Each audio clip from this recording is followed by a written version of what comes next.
Harder to die.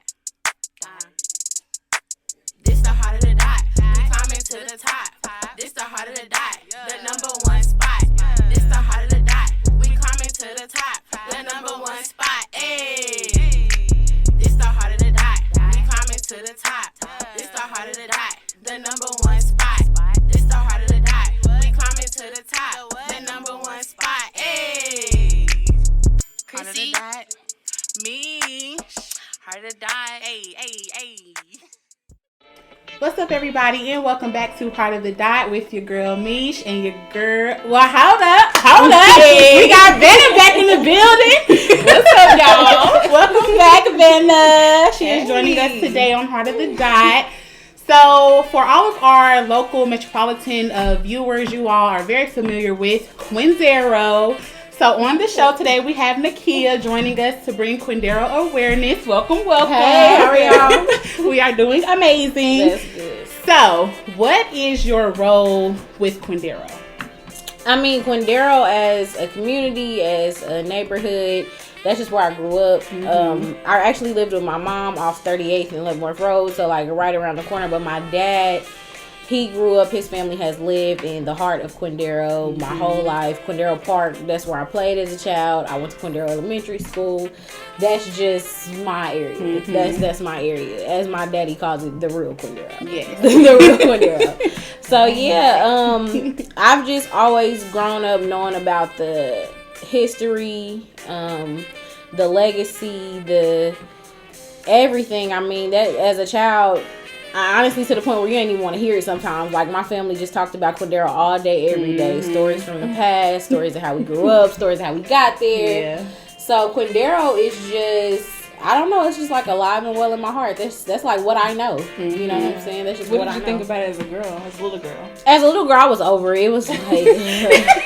Like, as a little, you know, sitting in the front room with all these old people, and it's just story after story after story. But to me, it was just like, that's where me and my friends hung out. That's where we played. It wasn't a big deal. Everybody always, you know, focused on the crime in Quindaro. Yeah. I never saw it that way. I've always been my most comfortable on Quindaro. I've never seen it either. When I moved there when I was 13, and my mom was like, you need to stay inside. I'm like, I don't see nothing going on. I walk up and down the street. Yeah. Nobody was bothering me. Yeah, I didn't think nobody be getting down there. shot It or just be a nothing. cool little neighborhood. Right, to cool play. vibe. I spent many a Saturday morning in the barbershop with my daddy. You know what I'm saying? Peace Barbershop, all up and down the street. It's never been what the news has shown it to be for me. You know what I'm saying? So, yeah. So, what's your favorite thing to do on Quindaro? Oh, on Quindaro, I really liked Peace Barbershop. Like, I don't know why, as a little girl, I just like being Hey, on my them daddy. barbershops be a vibe. Yeah, and it was really like the barbershop movie. It was a vibe. You know, you had everybody was in there. The boosters was in there selling their stuff. Like, so awesome. and it just it was real to me. Like, I always felt like Quindaro was real. I got other family who live on the street. You know what I'm saying? I got cousins who be out on the street. So as a little girl, like, Quindaro to me just felt like home. I didn't feel uncomfortable. I was never scared. You know what I mean? That was my place. Hey, You know what I'm now. All right. So, give us some history about Quindaro, because you got the history for days. You done sat with your grandparents and your mom and your daddy. Give us some history. So Quindaro was originally, you know, I guess the original inhabitants, of course, were native people. The Wyandotte natives were originally who lived here, and Chief Gray Eyes, his daughter, Nancy Quindaro Brown, that's how Quindaro got its name. It was named for her. And they were really instrumental in helping families come here after slavery was abolished. A lot of families that were coming from Missouri, since it was right across the water and it was a slave state, did try to escape over to this side of things. My family was one of those families, and they welcomed us. They took us in. They gave us a place to hide. And then, you know, at that point, there were ways that slave owners could cross the water to come back and try to, you know, get their slaves back. So, I mean, they really just took care of us. And at its inception, it was like a booming town. It was a railroad. I mean, there's railroad tracks still down there. There were hotels, breweries. My family started its own rock quarry, so we helped build a lot of the stuff that was around, a lot of the houses, a lot of the buildings. So at its inception, it was just like a booming major city. It had its own like newspaper. It was like a booming township. And somewhere along the line, it just kind of died down. You know, there were those families who stayed, there were those families who moved on. And of course, Western University was established by the church and kind of just took on a life of its own. And over time, things just kind of, I guess you could say, went downhill. Things just kind of started disappearing. You know, people started moving away.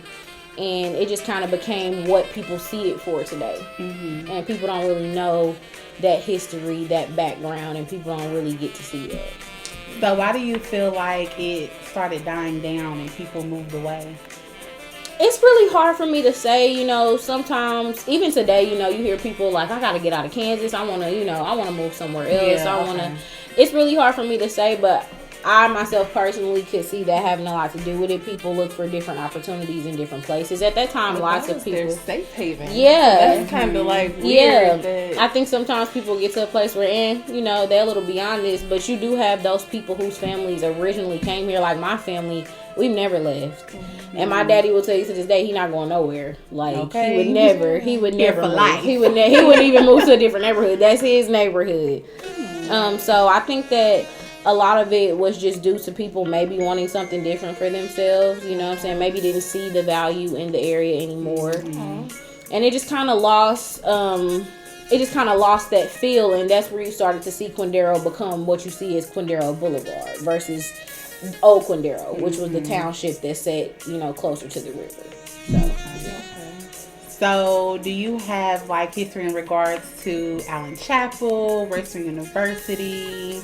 Yeah, so Western University was the first black HBCU, you know, this side of the Mississippi, and originally was founded and, you know, started as the Freedmen's School. So it was started as a school just to help free slaves or freed slaves learn how to read and write. That was initially, and then it grew. There was a reverend who owned most of the land that it sat on, who was willing to donate the land as long as it was donated for some type of educational use. So he was the one who donated the land to become the Freedmen's School, and from there it just developed into this university. And I mean, a fully funded, fully loaded university. Back then, college was like $25.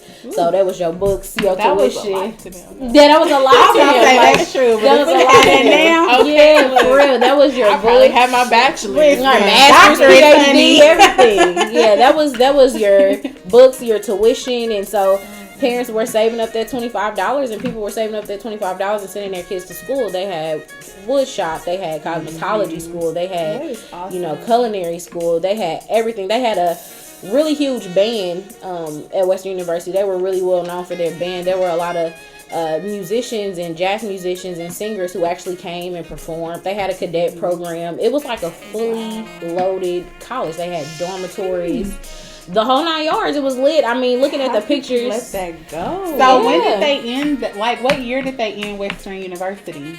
Oh, I don't want to give you no specifics. I know it was torn down in the mid 90s. I think just due to loss of fund. I think it just loss of funding is what caused it to, you know, kind of dismantle. The building sat there for a while though. Like my dad was born in '61, and I remember him telling me about, you know, him and my uncles and some of the kids playing around the buildings and, you know, going into the abandoned buildings. And I mean, when I say like fully stocked auditorium, everything, like place for performances, it was like a fully functioning, beautiful built school, beautiful buildings. You know, it was like amazing, and it kind of just, you just saw the decline. You just saw it kind of just.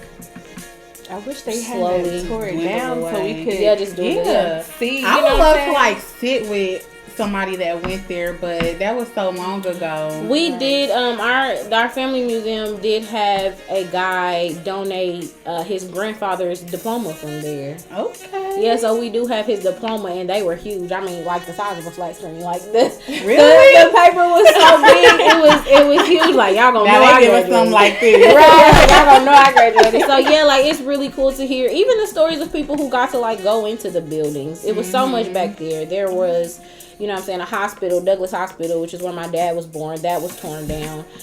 They had so much stuff back there, that service, that community that just did not thrive. And I mean, you could say over time, the more the area became, the media was putting out a certain image about the area for sure. And you know, sometimes when people are doing good for this, and this at this time, this was a fully functioning like black community. Like this was a black place where people were having businesses, keeping their dollar in their own community. Yeah, taking care of their families, going to college, going to school, getting their education.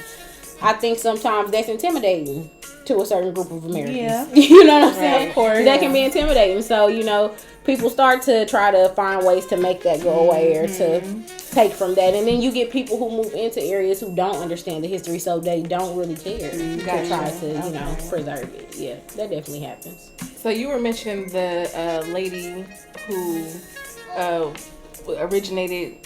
Quindaro, Nancy Brown. Mm-hmm. And so you said her house was still built and still...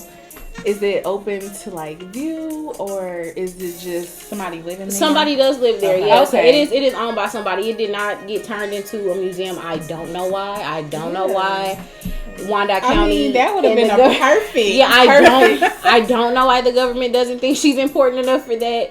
But yeah, it's currently owned. There is someone who does live there. I don't think he takes tours, but I know people come by and take pictures of the house all the time, and he's never been. You know. There's a Quindaro museum. Is that okay? Oh, Quindaro Museum. Yep. There are a few museums back there. Burning School, which was like the elementary school that was back there. They actually have an Underground Railroad museum, which focuses more on the Underground Railroad history of the area and how slaves made it into the area and were able to grow and thrive in the area. Old Quindaro Museum was something that was started by my uncle, who has since passed away in the early 2000s, Nakia Hope. And that was our family's take on showing you life at the time. So it was inside of a house that is historical to the area. The house was owned by the caretaker for Western University, so students actually helped him build the home. You know, so my uncle acquired the area from the Wyandotte County government, and they struck up a deal there. And he acquired the house, kind of gutted it a little bit, got it a little refurbished, and we turned it into a living museum. So all the furniture was dated for the period and the time we were trying to represent. All of the artifacts in the house were family artifacts or either donated artifacts. Pictures just from so many people who just donated, who wanted us to know about their life and who wanted their history to be kept. So, it was fully functioning, really thriving. I mean, back then we had people come from France. I'm like, how y'all hear about this? To the museum. So it's not a museum? Nah. Right now, we're not operating right now. Lots of loss of funding. I went away to college, and once my uncle passed, it was kind of like left for my dad to pick up, which he wasn't really in a position to do so at the time. And he's been keeping it going the best he can. You ask him about Quindaro, he's gonna talk to you all day. You ask him about the house, he's gonna talk to you all day. He pops on the show, okay? Right. But there is like a level of funding and of real attention required to keep a thing like that going, because it's a 501c3, so we're fully operated. We take donations, but we don't make any money off of it. The 501c3 is operated by concerned citizens of Old Quindaro, which was basically a neighborhood program that my grandfather and some other community members started back in the 70s when they were wanting to turn the area into a landfill. So they were started as kind of like a neighborhood watch for the government. Yeah. Like they was them old heads that was running up on the government like, hey, like chill out. So yeah, that's how the museum was started, under that 501c3, and so it was doing amazing at first. I know my uncle used to have a lot of events, fish fries, barbecues, lots of things to get the community to come out. And over time, you just kind of saw that community enthusiasm just kind of fall. And I think at the time, just with a much older board, they didn't really have those ideas that a younger person would have. You know what I'm saying? So they were just, of course, doing the best they can. Of course, we appreciate them and love them for sticking around and helping our family out. But it's just kind of at a crossroads where we need some young energy. Yeah, for sure. For sure. Yeah. So what is it that you're looking to do in regards in Quindaro, like exactly? Oh man. So you wanting to start a new board? Get a new board together. I wanna keep the board, but I wanna add some flavor to it. You know what I'm saying? Some younger. I want to get some young flavor to it. You know, I love my old heads. I love their education. I love their knowledge. I love they know of the land. I need them. You know what I'm saying? I don't know everything. You know what I'm saying? And that's an important part of it. Sometimes as kids, we get told histories that don't mean nothing to us then, and then we look up one day like, this is special. You know what I'm saying? I might have missed out on something here, so I need to try to learn this. And a lot of it is passed down through storytelling. That's how a lot of African American families get their information. So I'm like, I gotta get these stories. Like, you know what I'm saying? I gotta have this information. That way, if y'all start checking out, I know this stuff. You know what I'm saying? So yeah, like my goal is to, I would love to see Quindaro, man, just be like a fully functioning community again. I would love to see us as black people own more of the businesses and buildings on Quindaro. I would love to see us have back to school drives in Quindaro Park, or us have, just move back in there. Yeah. People just I would love to see the neighborhood come together, and I would love to see us embrace new people who are moving to the neighborhood. And I would love for all of the museums in that area to stay open, to be able to give them that culture. You know, we have a huge Hispanic population that is coming to the area. For all my brown people, but I want y'all to know the history. You know what I'm saying? I want y'all to know what this is that y'all own, and be down with us. You know what I'm saying? Right. For sure. Okay. So what do you see Quindaro looking like in the future, and how long do you think it would take to get there? And what I mean by that, like, so as far as like what businesses and Man, I would love to see Quindaro keep our dollar in our community. Sometimes we gotta go to North Kansas City for a grocery store, or we gotta go out to the Legends, which that's Wyandotte, but that's not Wyandotte. You know what I'm saying? I would love to see Quindaro, not even like Old Quindaro, even Quindaro Boulevard. I would love to see us start to be able to keep our dollar in our community. I would love to see grocery stores pop up down there. I would love to see, a youth center pop up down there where kids can have something to do. I would, so needed. You know what I'm saying? Even like Black Hospital.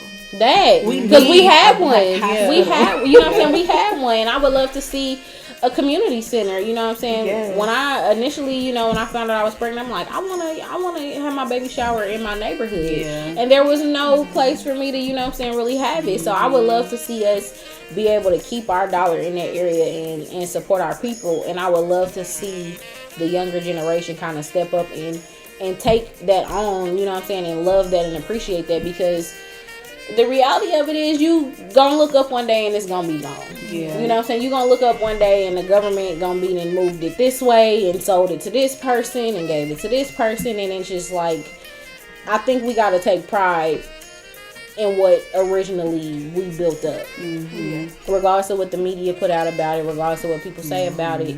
I just know Quindaro has a lot of ability. Quindaro got a lot of room for growth, and it's so many young minds in that community that can make it fire. If young people kind of just felt the need to preserve it, you know what I'm saying? And not move away. Yeah, for sure. So basically, we need to act fast on getting people to, So how would you want to go about, like, if people see this and they're like, okay, I want to help, I want to, see what I can do to help this and that and the other. How would you go about that? I mean, definitely reach out to me. Old Quindaro Museum does have a Facebook page. Okay. You can always leave me a message on there. You could always leave me a message on my personal page. Anything like that. Right now, we're a board of about 4 or 5. You know what I'm saying? And I'm the youngest person on the board. So you know what I'm saying? It's not that they don't want to help, but it's just they help look a little different. And I appreciate they help for what it is, but I need some young minds, I need some young hearts, I need some new ideas. You know what I'm saying? So yeah, definitely, if you do see it and you do want to help, if you got a skill, if you good at designing flyers, if you good at finding fundraisers, if you good at planning events, we need all that. You know what I'm saying? We need all that. We need a community service chair. We need a secretary. We need all of that. We need everything we can get, because I just don't want to look up one day and be like, it could have been saved. Yeah. But do you think it can turn around like within the next decade? Oh, for sure. I think it can turn around within the Before next then. year. You know what I'm saying? With the right help, with the right support. Because we still have everything. We still have artifacts. There are people who often, call my dad or just pop up in the neighborhood wanting to know, like, what used to be here. And, sometimes there's just nobody to share. You know what I'm saying? Sometimes you run into the wrong people and they're sharing the wrong information. So, yeah, it can definitely be saved. I think the community could grow tremendously within the next 5 years. You know what I'm saying? We just, as a community, got to figure out a better way to come together. Right. Well, like I told you, Heart of the Dot would definitely love to help in whatever way we possibly can. So I will definitely speak with you in regards to that. Cause I'm for that. Like just hearing the history and how historic and just knowing everything that we had down there, hospitals, a university. Like what? Wait a minute. So yeah, that I feel like that's very important to definitely bring that back and definitely. So what else you got for us? Yeah. What else? Oh man, I really just want people to see. I feel like if y'all could see these pictures and see that these were real, just real people. We will show y'all. See that real people used to inhabit this land, real black folk. You know what I'm saying, with a dream, and you can see their face and you can see how they was living, and you know what I'm saying. I just really would like to get things to a place where people can see that stuff again. You know what I'm saying. We are currently thinking about just traveling to different high schools, different areas, just to showcase, stuff that, you know what I'm saying, stuff that was in the museum. Nobody did that for us. Even when I did go to Quindaro, I had no idea about it. Should have been in the history books. Right. They should have took us to the museums if it was still going on. And what was that, 2005, 2006? It was just starting up.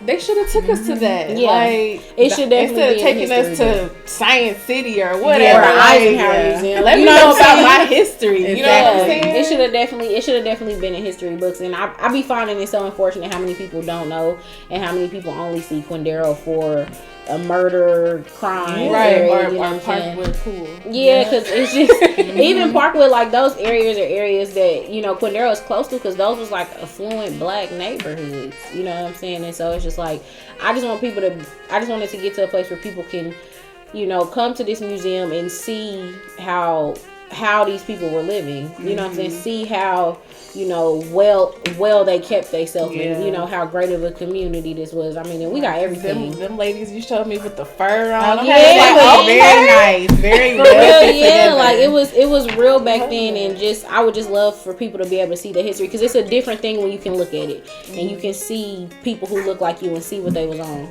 in that time period. It makes you feel away, and it makes you want to be involved, and it makes you care more, right? To be able to see things that way. So I would love that. Absolutely. I think the only history I got about Quindaro when I was a child was going to the Quindaro ruins, and they took us down where the slaves escaped. And back then it wasn't well kept. Back then it wasn't well kept at all. Like the city didn't keep up with keeping the grass cut, keeping the area preserved. Like my family had to fight for even to get the cemetery fixed. They were not trying to help us at all. It was at one point the land was so open, people would come up there and shoot the headstones and just completely play the area. Basically, that's what I call it. So like so much work has been done, but there's so much work to still do. So And was there a cemetery down there too? There is. Back there, it still there is. All of my family is buried there. Yes, the Old Quindaro Cemetery. The Old Quindaro Cemetery. I feel like my grandparents are there. I don't know if that's the Quindaro Cemetery though, but I feel it's like off in the cut. It's really off in the cut. Kind of by Sunshine Biscuits, like around the corner from there. No, this is like off in a different type of cut. Okay. This is down a dark. No. It sits on the backside of Quindaro Park. So, you gotta go down off in a dark road. Go up a hill. It's a really historic cemetery that we actually just got fixed up back in about 03. Okay. 03 was when because before they was shooting headstones and turning over headstones. It was bad. It was really bad. We just got it fixed up. Was that was a community thing? Like the people in the community were shooting up the headstones? But before around 2003, the area had just become like a dump land for the community. Nobody knew the history, so nobody cared. So you get people dumping their trash back there, throwing out old furniture back there. Kids was going up to the cemetery using the graves as target practice. People just didn't understand it. As much as I wanted to be mad, it's just like, how am I gonna be mad at them for something they don't know about? Why would you want to? They wouldn't have done that in somebody else's community. They don't go to Johnson County and just start. It's typically your own spot. It's typically your own spot. So yeah, man, I would just love for people to see. Mindset. Yeah, Everybody. I would love for people to see it and kind of, because I think once you see it, you develop that connection to it to where it's like, I want this. You know what I'm saying? So I would just love for more people to be able to see it, and I think so many people live there who know nothing about it. Just know nothing about it. So yeah, for sure. Okay, well, we appreciate you for No coming problem. through on the Quindaro. Good conversation. Y'all make sure that if Wyandotte is what you love, you have to love Quindaro. So if you have anything that you can give to help Nakia and the board, just preserving Quindaro, please make sure you reach out to Heart of the Dot, reach out to Nakia directly. Let's make it happen, y'all. In 5 years, we want to bring everything back. Yes. So my Facebook is Nakia Janae Hope. Just type Nakia Hope, because Janae, you ain't gonna find me if you type that in. And then Old Quindaro Museum is the Facebook name for the museum. So please just hit me up. And I will respond. If you'd like to help, I'd appreciate it. We need young people. We need y'all energy. Young people. We ain't got nothing to do. Y'all quarantine right now. Everything is up to us. It's like, dang. When we like back in the day with the barbecue, the old folks are being charged. We ain't charging everything. Y'all quarantine right now. Y'all got time. Look me up. Look me up for sure. All right. Well, thank you so much for joining us, Nakia. And thank y'all for tuning in to Heart of the Dot.